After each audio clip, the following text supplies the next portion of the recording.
اپنا آفس چھوڑنے کے لیے تیار نہیں، اپنا کلینک چھوڑنے کے لیے تیار نہیں ہے، اور اپنی دکان چھوڑنے کے لیے تیار نہیں ہے نماز کے لیے، تو ظاہر ہے کہ وہ تو اپنے آپ کو دھوکہ دے رہا ہے۔ اللہ تعالیٰ تو اپنے معاملات کے اندر بالکل اسٹریٹ فارورڈ ہے، بالکل یہ ذہن میں رکھ لیں۔ جامعہ ترمذی میں صحیح سند کے ساتھ موجود ہے، عبداللہ بن شفیق تابعی رحمہ اللہ تعالیٰ کہتے ہیں کہ صحابہ کرام علیہم رضوان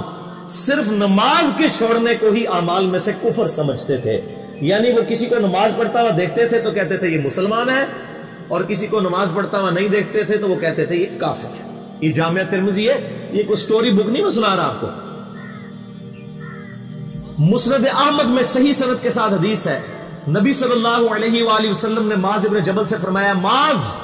اللہ کے ساتھ کسی کو شریک نہ ٹھہرانا، خواہ تمہارے ٹکڑے ٹکڑے کر دیے جائیں، تمہیں سولی پہ چڑھا دیا جائے، تمہیں آگ میں جلا دیا جائے، اللہ کے ساتھ کسی کو شریک نہ ٹھہرانا، اور معاذ نماز بھی نہ چھوڑنا، کیونکہ جس نے نماز چھوڑ دی اللہ تعالیٰ کے ذمہ کرم سے وہ نکل گیا،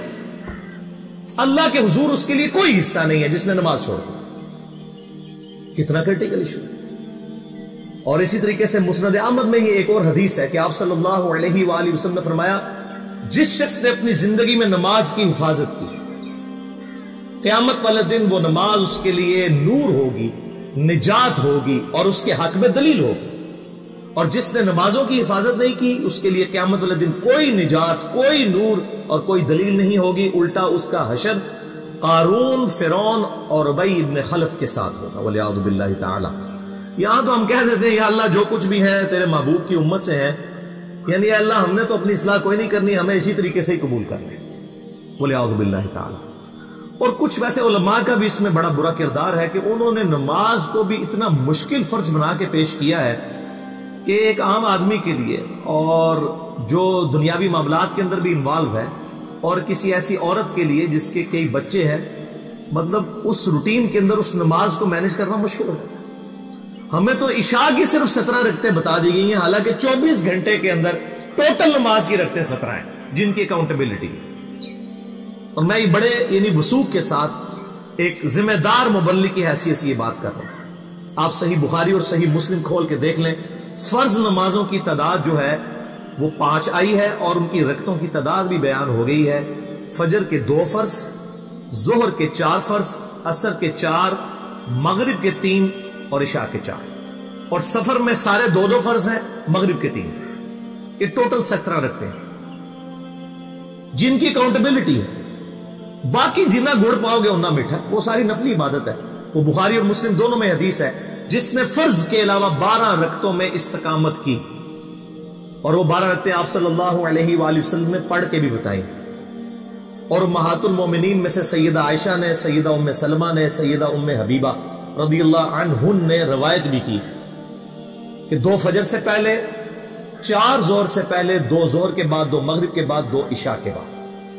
یہ 12 سنت موقدہ، جس نے یہ پڑھی اسے جنت میں محل ملے گا۔ اگر کوئی نہیں پڑھتا تو گنہگاری والا معاملہ کوئی نہیں ہے۔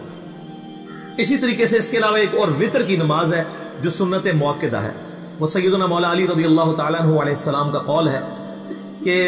وتر سنت ہے، سنت ہے، سنت ہے، مگر اسے مت چھوڑو۔ ہے سنت ہے لیکن تاکیدی ہے۔ آپ صلی اللہ علیہ وآلہ وسلم نے سفر میں بھی وتر اور فجر کی 2 سنتیں پڑھی ہیں، لیکن یہ صرف افضلیت کے اعتبار سے تاکیدی ہیں، ان کی کاؤنٹیبلٹی کوئی نہیں ہے۔ البتہ یہ ضرور ہے، سنن ابی داؤد میں ایک حدیث ہے کہ جس کی قیامت والے دن فرضوں میں کوتاہی نکل آئے گی تو اللہ تعالیٰ فرمائے گا میرے بندوں کی جو نفلی اور سنت عبادت ہے اس کو تول لو اور فرضوں کے ایکویلنٹ قبول کر لو۔ تو آپ اگر یعنی سنتیں پڑھیں گے تو اس کے ایکویلنٹ نفلوں کی کوتاہی پوری ہو جائے گی، ادروائز اکاؤنٹیبلٹی اس کی کوئی نہیں ہے، یہ ذہن میں رکھیے گا۔ صحیح بخاری اور مسلم دونوں میں حدیث موجود ہے، ایک صحابی آئے، انہوں نے کہا یا رسول اللہ صلی اللہ علیہ وآلہ وسلم میں جنت میں جانا چاہتا ہوں، مجھے کوئی شارٹ کٹ بتا دیں۔ آپ صلی اللہ علیہ وآلہ وسلم نے فرمایا اسلام لانے کے بعد نماز، فرض نماز کو قائم رکھ، پھر فرمایا فرض زکوٰۃ ادا کر،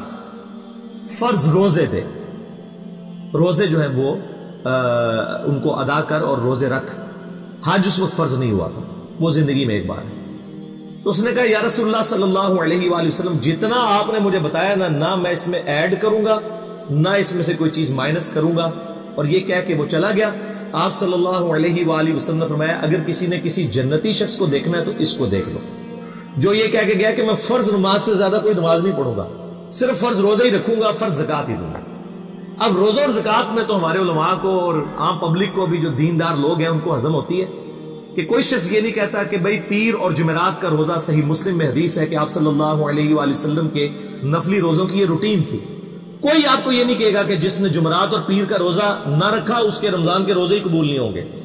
کوئی کہتا ہے؟ کیونکہ ان کو پتہ وہ نفلی ہے۔ اسی طریقے سے زکات تو صرف 2.5% ہے نا،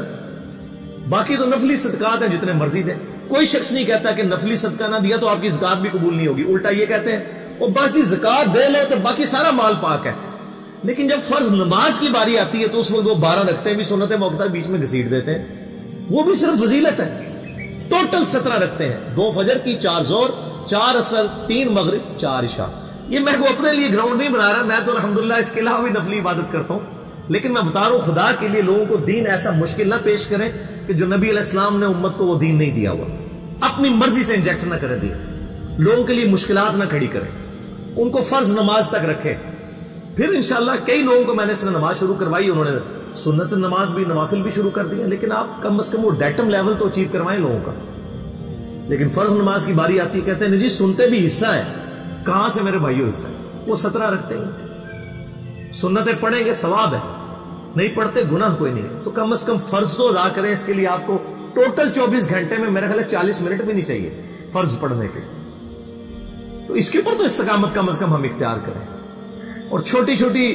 جو نٹی گٹیز ہیں ان کو تو ہم نے اتنا فالو کیا ہوا ہے، اور فرض نماز کے بارے میں ہم اتنے کیجول ہو جاتے ہیں۔